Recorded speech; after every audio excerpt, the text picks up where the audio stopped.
Hi hello ನಮಸ್ಕಾರ ಸ್ನೇಹಿತರೆ, ಎಲ್ಲರೂ ಹೇಗಿದ್ದೀರಾ? ತುಂಬ ದಿನಗಳ ನಂತರ ಮೋಟೋ ಬ್ಲಾಗಿಗೆ ಬಂದಿದ್ದೀನರಪ್ಪ. ನಿಮಗೆಲ್ಲ ಗೊತ್ತೇ ಇದೆ. ಸೊ ನಮ್ಮ ಡಿ ಬಸ್ ಅವರು ರೆಗ್ಯುಲರ್ ಬೇಲ್ ಸಿಕ್ಕಿ ಅವರು ಆರಾಮಾಗಿ ರೆಸ್ಟ್ ಮಾಡ್ತಾಯಿದ್ದಾರೆ ಎಲ್ಲಿ ನಮ್ಮ ಮೈಸೂರಿನ ಫಾರ್ಮ್ ಹೌಸಲ್ಲಿ.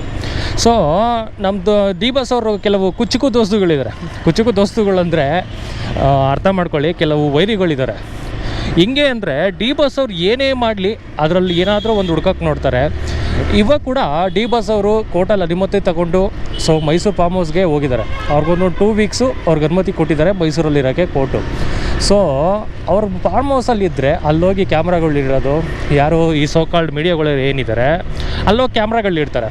ಸೊ ಅವ್ರು ಹೋಗಿರೋದೇ ರೆಸ್ಟ್ ಮಾಡೋಕ್ಕೆ.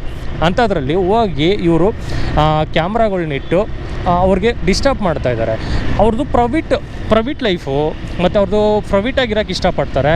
ಸೊ ಅಲ್ಲಿ ಹೋಗಿರೋದೇ ಅವರು ರೆಸ್ಟ್ ಮಾಡೋದಕ್ಕೆ, ಅವ್ರಿಗೆ ಆರೋಗ್ಯ ಸಮಸ್ಯೆ ಇರೋದ್ರಿಂದ. ಸೊ ಅಂಥ ಟೈಮಲ್ಲಿ ಇವ್ರು ಹೋಗಿ ಕಿರಿಕಿರಿ ಮಾಡೋದಿರ್ಬೋದು, ಆ ಕಾಂಪೌಂಡ್ ಸಂದಿಯಿಂದ ಕ್ಯಾಮ್ರಾ ಇಟ್ಟು ವೀಡಿಯೋ ತೆಗಿಯೋದು. ಸೊ ಅವ್ರ ಅಮ್ಮ ಜೊತೆ, ಅವ್ರ ಅಕ್ಕ ಜೊತೆ, ಅಕ್ಕನ ಮಗನ ಜೊತೆ ಮಾತಾಡ್ತಾ ಇರೋ ವೀಡಿಯೋನ ತೆಗೆದು ಸೋಷಿಯಲ್ ಮೀಡಿಯಲ್ಲಿ ಹಾಕಿ ಆರಾಮಾಗಿ ಓಡಾಡ್ಕೊಂಡಿದ್ದಾರೆ. ಇವ್ರಿಗೆ ಯಾವುದೇ ಸಮಸ್ಯೆ ಇಲ್ಲ. ಬೆನ್ನು ನೋವು ಇದೆ ಅಂತ ಹೇಳ್ತಿದ್ರು. ಅವ್ರ ಮಗನ್ನ ಹಿಡ್ಕೊಂಡು ಸಪೋರ್ಟ್ ತೊಗೊಂಡು ಆಸ್ಪತ್ರೆಯಿಂದ ಡಿಸ್ಚಾರ್ಜ್ ಆದರು.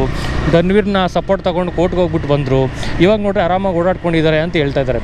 ಅಲ್ಲಿ ಇವ್ರಿಗೆ ನಿಂತಿರೋ ವೀಡಿಯೋ ತೆಗೆದುಬಿಟ್ಟು ಸೊ ಇವರು ಏನು ಮಾತಾಡ್ತಾ ಇದ್ದಾರೆ ಅಂತ ಇವ್ರಿಗೆ ಅರ್ಥ ಆಗ್ತಾ ಇಲ್ವೋ ನನಗಂತೂ ಗೊತ್ತಾಗ್ತಾ ಇಲ್ಲ. ಯಾಕೆ ಅಂದರೆ ಸೊ ಡಿ ಬಸ್ ಅವ್ರು ಅಲ್ಲಿ ಸುಮ್ಮನೆ ನಿಂತಿರ್ತಾರೆ, ಅವ್ರ ಅಕ್ಕ ಅವ್ರ ಜೊತೆ ಮಾತಾಡ್ಕೊಂಡು ನಿಂತಿರ್ತಾರೆ. ಇನ್ನೊಂದು ನಿಧಾನಕ್ಕೆ ನಡ್ಕೊಂಡು ಹೋಗ್ತಾ ಇರ್ತಾರೆ. ಓಕೆ, ಸೊ ಹಂಗನ್ಬಿಟ್ಟು ನಿನಗೆ ನೋವಿದೆ ಅಂದ್ಬಿಟ್ಟು ಅವರು ಬಿಟ್ಬಿಡೋಕ್ಕಾಗತ್ತಾ? ಸುಮ್ಮನೆ ಕುತ್ಕೊಳಕ್ಕಾಗತ್ತಾ? ಅಟ್ಲೀಸ್ಟ್ ಅಲ್ಲಿ ಹೋಗಿರೋದೇ ಅವ್ರು ಹೇಳಿರ್ತಾರೆ, ಡಾಕ್ಟ್ರು ವಾಕ್ ಮಾಡಬೇಕು, ಎಕ್ಸಸೈಸ್ ಮಾಡಬೇಕು ಸೊ ಅಂತ ಹೇಳಿರ್ತಾರೆ. ಅದರಿಂದ ಹೋಗಿರ್ತಾರೆ. ಸೊ ನೀವು ಅರ್ಥ ಮಾಡ್ಕೊಳ್ಳಿ, ಈ ಸೋಕಾಲ್ಡ್ ಮೀಡಿಯಾದವರು ಇನ್ನೂ ಟಾರ್ಗೆಟ್ ಮಾಡೋದು ಬಿಟ್ಟಿಲ್ಲ. ಸೊ ನನಗೆ ತುಂಬಾ ಬೇಜಾರಾಗೋಯ್ತು. ಇದು ಏನಪ್ಪ ಇದು?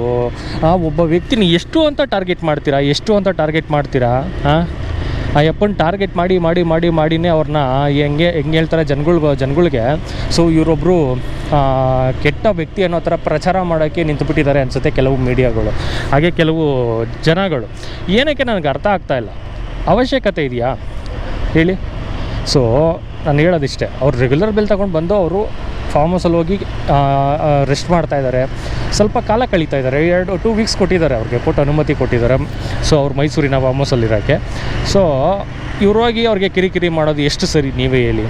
ಆಯ್ತಪ್ಪ, ಮುಗೀತು, ಸಾಕು. ಎಷ್ಟು ಅಂತ ಅವ್ರನ್ನ ಇನ್ನೂ ಟಾರ್ಗೆಟ್ ಮಾಡ್ತೀರ ಹೇಳಿ? ಫಸ್ಟ್ ಆಫ್ ಆಲ್ ನೀವು ಹೋಗಲ್ಲಿ ಕ್ಯಾಮ್ರಾ ಇಡೋದೇ ತಪ್ಪು. ಸೊ ಅದು ಪ್ರೈವೇಟು ಫಾರ್ಮ್ ಹೌಸು, ಹೋಗೋ ಅವಶ್ಯಕತೆ ನಿಮಗಿಲ್ಲ, ಅಲ್ಲಿಗೆ ಎಂಟ್ರಿ ಇಲ್ಲ. ಸೊ ಅವ್ರು ಏನು ಹೇಳ್ತಾರೆ, ಆ ಗೇಟು ಸಂದಿಯಲ್ಲಿ, ಕಾಂಪೌಂಡ್ ಸಂದಿಯಲ್ಲಿ ಸೊ ಕ್ಯಾಮ್ರಾಗಳ್ನಿಟ್ಟು ನೀವು ವಿಡಿಯೋ ಶೂಟ್ ಮಾಡಿ ಅಪ್ಲೋಡ್ ಮಾಡೋದು ಎಷ್ಟು ಸರಿ? ನೋಡಿ, ನೀವು ಅವನ ಗೂಬೆ ನನ್ನ ಮಕ್ಕಳಿಬ್ರು, ಅವನು ಪ್ರೆಸ್ ಅಂತೆ ನೋಡಿ, ಆಪೋಸಿಟ್ ಬರ್ತಾಯಿದ್ದಾನೆ. ಇಂಥ ನನ್ನ ಮಕ್ಕಳು ಇರ್ತಾರೆ. ಸೊ ಅವನು ಪ್ರೆಸ್ ಆಗಿ ಇಲ್ಲಿ ಆಪೋಸಿಟ್ ಬರಬೇಕಾ ಬೇಡವಾ ಗೊತ್ತಾಗಲ್ವಾ? ಇಲ್ಲಿ ಬರೀ ಜಸ್ಟ್ ಬೈಕ್ ಹೋಗೋಕ್ಕೆ ಮಾತ್ರನೇ ಇಟ್ಟಿದ್ದಾರೆ ಜಾಗನ, ಅದರಲ್ಲಿ ಆಪೋಸಿಟ್ ಬರ್ತಾಯಿದ್ದಾನೆ. ಏನು ಹೇಳೋದು ಇಂಥವ್ರಿಗೆ? ನನಗೆ ಅರ್ಥ ಆಗ್ತಾಯಿಲ್ಲ. ಸೊ ಹಾಗೆ ನಮ್ಮ ಡಿ ಬಸ್ ಅವ್ರಿಗೆ ಬೇಗ ಗುಣಮುಖರಾಗಿ ಈ ಕೇಸಿಂದ ಮುಕ್ತರಾಗಿ ಬರಬೇಕು ಅಂತ ಕೇಳ್ಕೊತೀನಿ. ಸೊ ಡಿ ಬಸ್ ಅವ್ರು ಯಾವುದೇ ರೀತಿ ತಪ್ಪು ಮಾಡಿರಲ್ಲ, ಮಾಡೋಕ್ಕೆ ಹೋಗೋದು ಇಲ್ಲ. ಸೊ ಎಷ್ಟೋ ಜನಕ್ಕೆ ಸಹಾಯ ಮಾಡಿರುವಂಥ ವ್ಯಕ್ತಿ ಇವಾಗ ಈ ರೀತಿ ಆಗಿದೆ ಅಂದರೆ ನಾವು ನಂಬೋಕ್ಕೆ ಅಸಾಧ್ಯ. ನಾನಂತೂ ನಂಬಲ್ಲ. ಸೊ ಕೋರ್ಟ್ ಇದೆ, ನ್ಯಾಯ ಇದೆ. ಸೊ ಅವ್ರಿಗೆ ನ್ಯಾಯ ಸಿಗುತ್ತೆ ಅಂತ ನಾನು ಅಂದ್ಕೊಂಡಿದ್ದೀನಿ. ಸೊ ನೀವೇನು ಅಂದ್ಕೊಂಡಿದ್ದೀರಾ ಕಮೆಂಟ್ ಮಾಡಿ ತಿಳಿಸಿ. ಸೊ ತುಂಬ ದಿನದ ನಂತರ ನಾನು ಮೋಟೋ ಬ್ಲಾಗಿಂಗ್ ಮಾಡ್ತಾ ಇರೋದು. ಸೊ ನಿಲ್ಲಿಸ್ಬಿಟ್ಟಿದೆ, ಸ್ವಲ್ಪ ಕೆಲಸಗಳಿತ್ತು. ಸೊ ಇವತ್ತು ಹಿಂಗೆ ಬರ್ತಾಯಿದೆ. ಆಯಿತು ನಡಿಯಪ್ಪ, ಒಂದು ರೌಂಡ್ ಹೋಗೇ ಬಂದುಬಿಡೋಣ ಅಂದ್ಬಿಟ್ಟು ಬಂದೆ. ಸೊ ಇವಾಗ ಈ ಸಿಟಿಗೆ ಹೋಗಬೇಕು. ಸೊ ಇಲ್ಲೆಲ್ಲ ಬಂದಿದ್ದೆ, ಈ ಕಡೆ ವೈಟ್ ಫೀಲ್ಡ್ ಕಡೆ. ಸೊ ಇಲ್ಲೆಲ್ಲ ಕೆಲಸ ಮುಗಿಸ್ಕೊಂಡು ಇನ್ನು ಹೊರಡಬೇಕಿನ್ನು. ಇಲ್ಲಿಂದ ಹೊರಡಬೇಕಂದ್ರೆ ಈ ಟ್ರಾಫಿಕಲ್ಲಿ ನನ್ನ ಮನೆಗೆ ಸೇರೋಷ್ಟು ಒಂದು 2 ಅವರ್ಸ್ ಆಗಿಬಿಡುತ್ತೆ. ಏನು ಮಾಡೋಕ್ಕಾಗಲ್ಲ.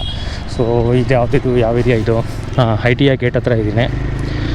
ಮುಂದೆ ಹೋದರೆ ಟಿನ್ ಫ್ಯಾಕ್ಟ್ರಿ ಹತ್ರ ತುಂಬಾ ಏನಿರುತ್ತೆ, ಟ್ರಾಫಿಕ್ ಇರುತ್ತೆ. ಟ್ರಾಫಿಕ್ ಮುಗಿಸ್ಕೊಂಡು ಮನೆಗೆ ಹೋಗಿ ಟೀ ಕುಡಿದು ಮಲಗಿ ವಿಡಿಯೋ ಎಡಿಟ್ ಮಾಡಿ ಹಾಕೋಣ. ಸೊ ನೋಡೋಣ ಎಷ್ಟು ಜನ ವಿಡಿಯೋ ನೋಡಿ ನಿಮ್ಮ ಅನಿಸಿಕೆ ಏನಿದೆ ಡಿ ಬಸ್ ಅವ್ರ ಬಗ್ಗೆ. ಸೊ ಡಿ ಬಸ್ ಅವ್ರ ವಿರೋಧಿಗಳ ಬಗ್ಗೆ ಕಮೆಂಟ್ ಮಾಡಿ ತಿಳಿಸಿ. ಹಾಗೆ ವಿಡಿಯೋನ ಶೇರ್ ಮಾಡಿ, ನಮ್ಮ ಚಾನಲ್ನ ಸಬ್ಸ್ಕ್ರೈಬ್ ಮಾಡಿ ಸಪೋರ್ಟ್ ಮಾಡಿ ಅಂತ ಕೇಳ್ಕೊತೀನಿ. Thank you. ಧನ್ಯವಾದಗಳು. ಜೈ ಕರ್ನಾಟಕ, ಜೈ ಡಿ ಬಾಸ್. ಬಾಯ್.